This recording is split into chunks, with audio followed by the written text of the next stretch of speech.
All nations are drowning in debt. The United States alone owes nearly $40 trillion, the highest amount ever recorded in human history. The European Union follows with around $15 trillion, and Japan's debt stands at $9 trillion. Even oil-rich Arab nations, or export giants like Turkey and China, are locked in battles with massive debt. But here's the paradox. If everyone owes money, who are we all in debt to? Before we dive in, a quick favor. Hitting the like button helps this channel grow and brings more videos like this your way. Now, let's begin. This is the most important question in the history of finance, where money, power, and history intersect. And nothing is as simple as it seems. Debt isn't just a problem. It's the architect of the modern world order. Every war, every crisis, every boom and bust, all built upon one invisible principle. You owe me. And if you trace this chain of finance far enough, you'll discover an unsettling truth. The world isn't indebted to anyone in particular. It's indebted to itself. But that doesn't mean everyone benefits equally. To understand how global debt, now over $320 trillion, nearly 3 times the size of the world economy, came to be, we need to go back to where it all started. Long before credit cards and digital transfers, the concept of national debt was born out of war. In 1694, England was at war with France, and its gold reserves were running dry. The king turned to his people for help. In exchange for permanent interest payments, backed by future taxes, the people financed the crown. And to manage this new system, the Bank of England was born. It was a revolution. For the first time, governments could spend money they didn't yet have. And in return, investors received something priceless, a promise of payment from the state. It sounds absurd, but that promise could be bought and sold. That was the birth of government bonds, and with it, the modern financial system. France copied the idea, the Dutch refined it, and the newly formed United States of America adopted it to fund both its war of independence and its westward expansion. National debt was no longer a sign of failure. It became a measure of credibility. The ability to borrow was now the ability to rule. Once upon a time, kingdoms conquered land to mine gold. Now, they issued bonds to collect interest. The battlefield had shifted from fields of war to the screens of balance sheets. Fast forward 3 centuries, and debt has become the world's largest export product. The US owes $40 trillion. Japan owes $9 trillion. And globally, debt grows by over $1 trillion every 100 days. The entire world is in debt. Every bank lends, and every citizen, through taxes, savings, and pension funds, is both a debtor and a creditor. So, who's on the other side of this equation? Let's start with the United States. America's debt is global. About half of its $40 trillion is public debt owed to investors. 2/3 of those investors are American institutions, banks, pension funds, mutual funds, insurance companies, and, of course, the Federal Reserve. The remaining third, roughly $10 trillion, is held by foreign investors. The largest creditor is Japan, holding around $1 trillion, followed by China, with about $800 billion. Then come the United Kingdom, Luxembourg, and Belgium. So, when people say America owes China, it's true, but only by about 2% of its total debt. Most of America's debt is owed to itself, and that's no accident. The Treasury issues bonds. Banks and funds buy them. The Federal Reserve then purchases those bonds back, creating new money in the process. Americans pay taxes. Those taxes fund interest payments, and the interest flows back into American pension accounts. It's a mirror cycle. The debt is real, but the creditor is a reflection within the same system. And this isn't just an American trick. It's a global structure. Japan lends to the US. The US lends to Europe.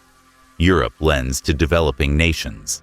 And those nations, in turn, reinvest their reserves into US and European bonds. It's a game of hot potato, except the potato is made of promises. Each country holds another's IOU.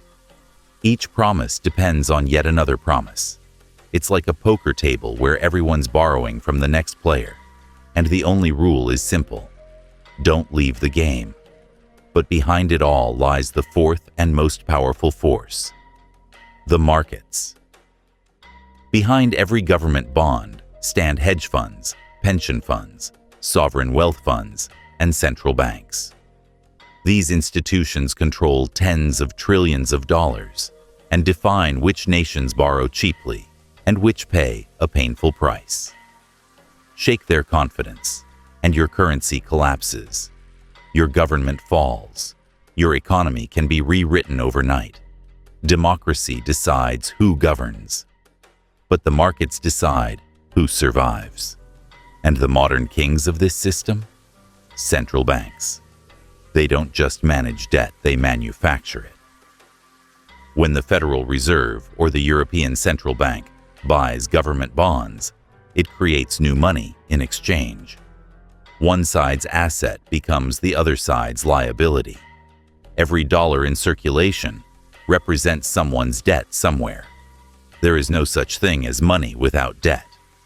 Every coin, every banknote, every digital dollar is backed by an invisible IOU.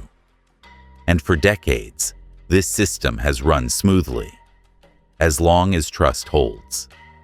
As long as investors believe governments will keep paying interest, the machine keeps running, even if the principal is never repaid. Because in this system, trust and promises come before money itself. But what happens when that trust breaks? We've seen it before. In 2010, Greece couldn't pay its debts. Bondholders panicked, interest rates skyrocketed, and the European Central Bank and IMF rushed in. But the rescue came with a price: austerity, tax hikes, spending cuts, unemployment, and pain. For an entire nation, the word bailout meant only one thing: sacrifice.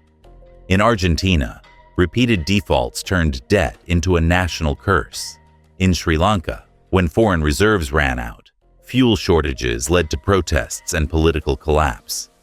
And when the system collapses, the creditors suddenly have faces: the IMF, rating agencies, and anonymous bondholders.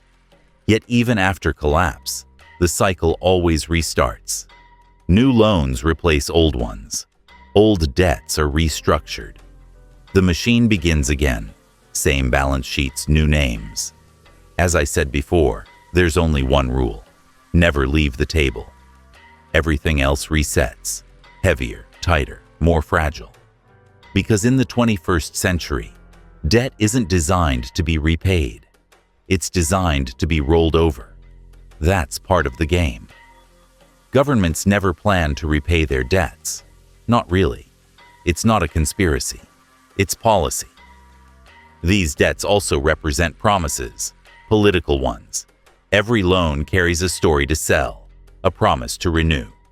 When an individual borrows, we expect repayment. When a government borrows, it simply refinances. Old bonds are paid off with new ones.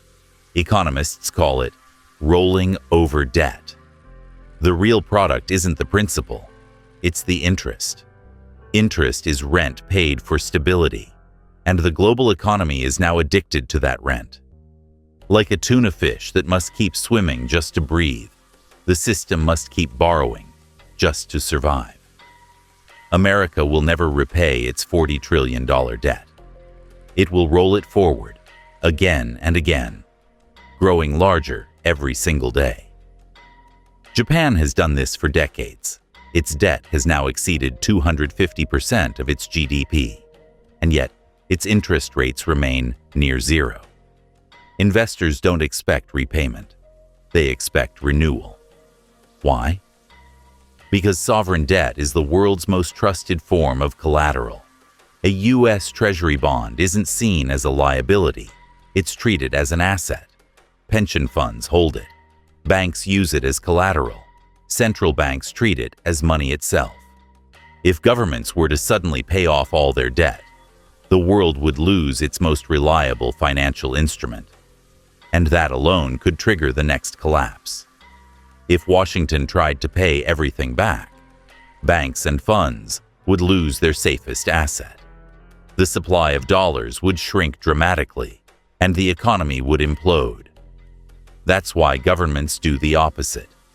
They keep borrowing. Not randomly, but rhythmically. Debt has become the heartbeat of capitalism. So when politicians talk about balancing the budget or paying off national debt, what they're really selling is an illusion. The goal isn't to eliminate debt. It's to keep it alive, manageable, and attractive. Because once belief dies, the numbers stop mattering. Trust collapses, interest rates explode, and an economy built on debt grinds to a halt. That's the secret of debt's dominance. It's not about repayment. It's about maintaining the illusion that repayment will happen. If this gave you a new perspective, subscribe, because the answers are already written in history. And I'll show you where to look. Every week, we uncover how money, power, and time intertwine, how every crisis births opportunity, and how every empire, every fortune, was built not despite debt, but because of it. This is History of Fortune, where the numbers tell human stories, and the story always leads back to us. Take care of yourself, and see you in the next videos. Goodbye.